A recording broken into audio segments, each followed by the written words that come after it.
Jai Hind friends, I am standing in front of you to deliver a lecturate on the topic Indo-Japan relation. For the better understanding, I have been divided my topic in three parts. First one is the background, and second cooperation between both the countries, and last conclusion. Now come to the background.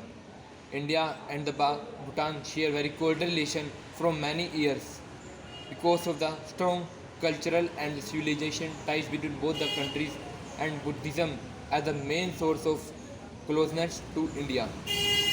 Both the countries also working together to maintain peace in the Indo-Pacific region due to the US-China rivalry. This prevents the strategic ties between both the countries. Now come to the cooperation part. First one is defense cooperation. Both the countries conducting joint exercise which include Dharma Guardian and Malabar respectively. Also both the countries work together to maintain peace and the security in the Indo-Pacific Ocean. Second, the trade cooperation or economic cooperation, as Japan is the 12th largest trading partner of India in the year of 2020, and also the volume of trade between both the countries steadily increased in the recent years. The third one is the health care, as also both the countries consulting with each other to work in the Ahavin and the Ayushman scheme. And fourth, investment and the ODA, which stand for Official Development Assistance. And also India is the largest recipient of the Japan commodities. And also the best example is the Delhi Metro Railway project.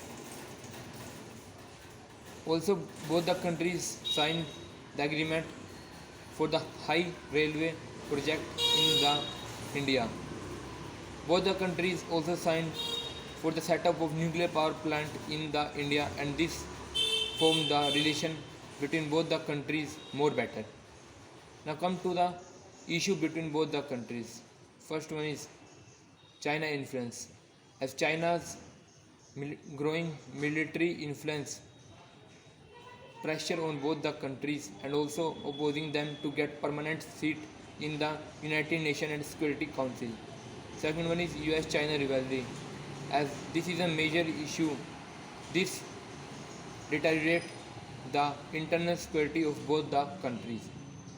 Third one is the domestic issue in the Japan, as there are very many issues in the Japan which result in the assassination of the former PM of the Japan, Shinzo Abe.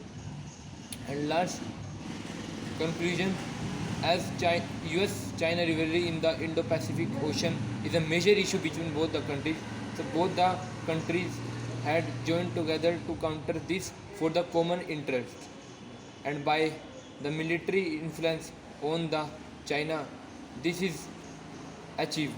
And also India has need to explore the cooperation with Japan to form good relation and form the relation better and better. Thank you friends.